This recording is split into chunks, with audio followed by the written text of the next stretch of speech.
That's the last picture of Che alive, and when I put my hand around him before the picture was taken, I told him, Comandante, look at the little bird.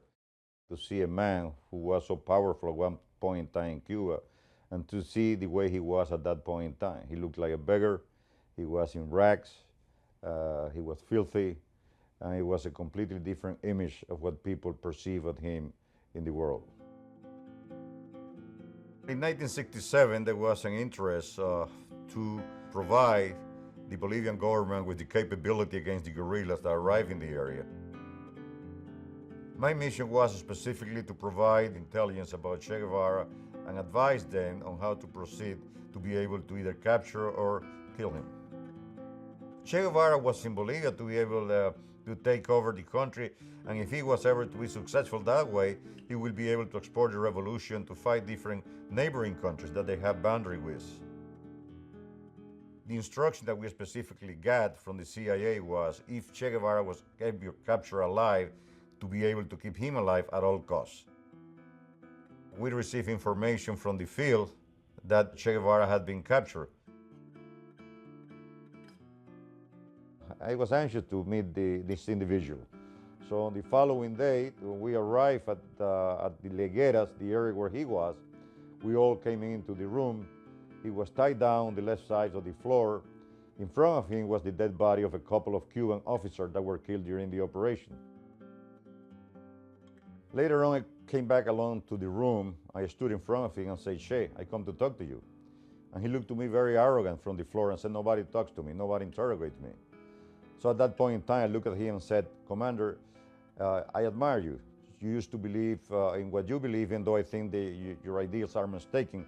I just came here to talk to you, not to interrogate you. Every time I tried to ask him questions that were of tactical interest to us, he would smile and say, I cannot answer that. There were times that, for example, he was talking and really I wasn't paying any attention. And my mind was the man that I did remember from the news, that arrogant man in a big coat in red china. And now to see this guy who was really, really in very, very poor shape, that was impacting me tremendously. There was a phone call, and it was from the High Bolivian Command, and the orders was 500, 600.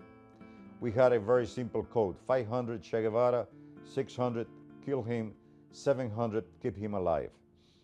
I asked to be repeated, and they went back 500, 600. I went to the room, I stood in front of him and said, Commander, I'm sorry. I tried my best. He turned white like a piece of paper and he said, it's better this way. I should have never been captured alive. And I told him, if anything you want for your family, if I can pass the message. And then he changed his expression and said, and tell my wife to remarry and try to be happy. That was his last word. He approached me, we shook hands, we embraced. He stood back and stood in attention, thinking I was going to be the one to shoot him. And I left the room. About 1:10, 1:20, I heard the burst, and that's when Che Guevara was dead. People really doesn't know who really Che Guevara was. A lot of people saw the picture of Che in t-shirts, they liked it, and they had no idea who he was. To me, Che Guevara was an assassin and an adventurer. He really had no respect whatsoever for human life.